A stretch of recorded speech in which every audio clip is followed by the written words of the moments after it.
Proklamasi. Kami, bangsa Indonesia, dengan ini menyatakan kemerdekaan Indonesia.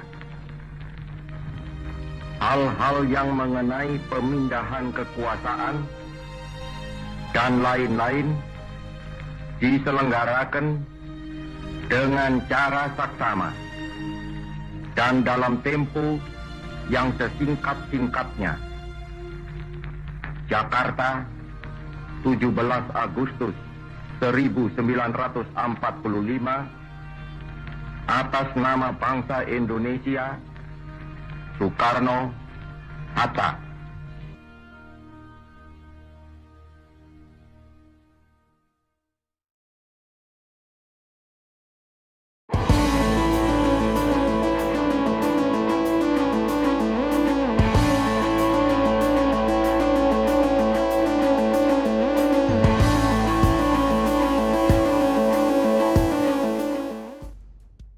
Hai historian, kembali lagi di channel Delta Buana. Apa kabarnya nih? Semoga selalu sehat ya.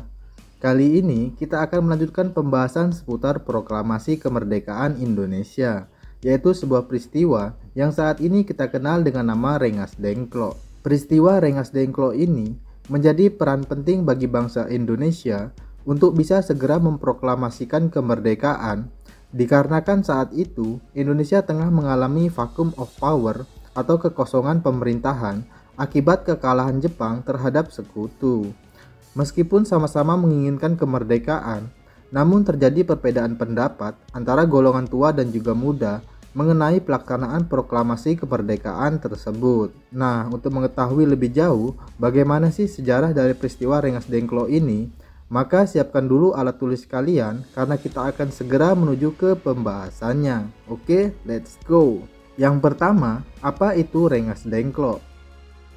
Peristiwa Rengas Dengklok adalah sebuah peristiwa penculikan terhadap Soekarno dan juga Hatta yang terjadi pada 16 Agustus tahun 1945 atau sehari sebelum proklamasi kemerdekaan. Penculikan Soekarno dan juga Hatta ini dilakukan oleh golongan muda agar mereka segera memproklamasikan kemerdekaan dan menjauhkan Soekarno dan juga Hatta dari pengaruh Jepang. Dikutip dari situs resmi Kementerian Pendidikan dan juga Kebudayaan RI, peristiwa Rengas Dengklok ini terkait dengan kekalahan Jepang pada Perang Dunia Kedua, sehingga membuat kedudukan Jepang di Perang Dunia Kedua semakin terdesak. Namun, hal tersebut masih saja ditutup-tutupi oleh pihak Jepang, terutama di Indonesia. Sultan Syahrir yang mendengar berita kekalahan Jepang melalui siaran radio secara diam-diam, kemudian memberikan kabar tersebut kepada golongan muda dan mencoba untuk mendesak Soekarno dan juga Hatta untuk segera memproklamasikan kemerdekaan.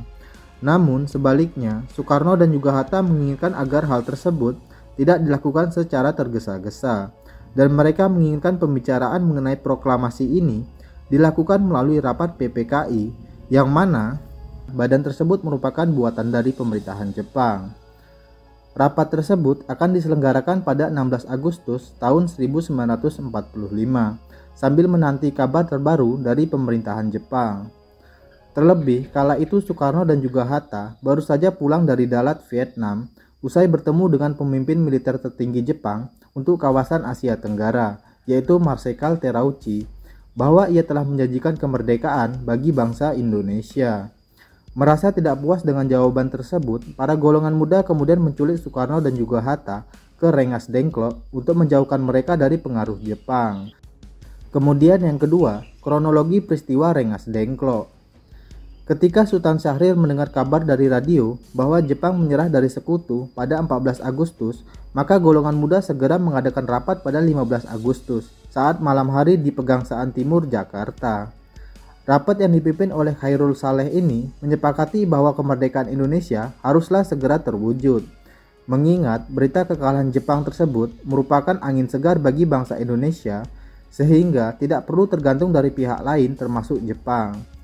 Dan pada malam itu juga, sekitar pukul 10 malam, Wikana dan juga Darwis sebagai utusan dari golongan muda diminta untuk menemui Soekarno dan juga Hatta di kediaman mereka. Mereka kembali menuntut agar proklamasi kemerdekaan dilakukan esok hari, yaitu tanggal 16 Agustus tahun 1945. Jika tidak, maka akan terjadi pergolakan.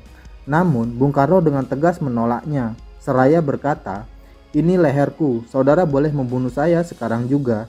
Saya tidak bisa begitu saja melepaskan tanggung jawab saya sebagai ketua PPKI. Karena itu, saya akan tanyakan terlebih dahulu kepada wakil-wakil PPKI besok." Dikutip dari konflik di balik proklamasi tahun 2010 yang disusun oleh ST Soeharto dan juga Dorothea Reni Yunarti. Mengetahui bahwa mereka gagal untuk membujuk Soekarno, kemudian golongan muda kembali mengadakan rapat yang digelar pada pukul 12:30 malam di Jalan Cikini nomor 71 Jakarta. Rapat ini dihadiri oleh para tokoh muda termasuk Khairul Saleh, Johar Nur, Kusnandar, Subandio, dan beberapa anggota lainnya. Dari rapat tersebut, kemudian diputuskanlah bahwa Soekarno dan juga Hatta harus segera diamankan keluar kota demi menjauhkan mereka dari segala pengaruh Jepang. Kemudian yang ketiga, jalannya peristiwa Rengas Dengklok. Golongan muda yang telah mengadakan rapat sebelumnya kemudian memutuskan untuk membawa Soekarno dan juga Hatta ke wilayah Rengas Dengklok yang ada di wilayah Karawang. Pengamanan pun berjalan lancar karena dibantu oleh Latif Hendradiningrat yang merupakan prajurit peta atau pembela tanah air yang berpangkat Sudangko atau Komandan Kompi. Dan sekitar pukul 4.30 dini hari, yaitu tanggal 16 Agustus, Soekarno bersama dengan Fatmawati dan juga putra sulungnya yaitu Guntur serta Hatta berhasil dibawa ke Rengas Dengklok tanpa perlawanan. Kemudian mereka ditempatkan di rumah seorang warga keturunan Tionghoa yang bernama Jiao Kin Song. Penculikan ini dimaksudkan untuk menekan Soekarno dan juga Hatta agar bersedia segera memproklamasikan kemerdekaan. Akan tetapi, karena wibawa dua tokoh bangsa tersebut, para pemuda pun merasa segan untuk menekan Soekarno dan juga Hatta. Kemudian di Jakarta, Ahmad Subarjo yang termasuk tokoh dari golongan tua mengetahui peristiwa tersebut. Ia lantas menemui Wikana sebagai salah satu tokoh pemuda. Pembicaraan pun dilakukan dan disepakatilah bahwa kemerdekaan harus segera dideklarasikan di Jakarta. Dengan bertaruh nyawa, kemudian Ahmad Subarjo bersama dengan Sudiro dan juga Jusuf Kunto menuju Rengas Dengklok untuk menjemput Soekarno dan juga Hatta dan membawa keduanya kembali ke Jakarta. Akhirnya Soekarno dan juga Hatta pun bersedia dan pada hari itu juga dilakukanlah pembicaraan terkait rencana pelaksanaan proklamasi kemerdekaan. Malam harinya, di kediaman Laksamana Tadashi Maeda, yaitu seorang perwira Jepang yang mendukung kemerdekaan Indonesia, dirumuskanlah sebuah naskah teks proklamasi. Dan setelah berhasil dibuat, maka keesokan harinya, yaitu tanggal 17 Agustus tahun 1945, Soekarno dan juga Hatta kemudian membacakan teks proklamasi kemerdekaan Indonesia di Jalan Pegangsaan Timur nomor 56 Jakarta, dengan lantang dan diikuti oleh kegembiraan oleh bangsa Indonesia. Nah, itulah tadi sedikit informasi mengenai jalannya peristiwa Rengas Dengklok. Jika ada pertanyaan dan juga saran, dapat kalian sampaikan di kolom komentar ya. Saya Delta, sampai jumpa di pembahasan selanjutnya. Salam jas merah.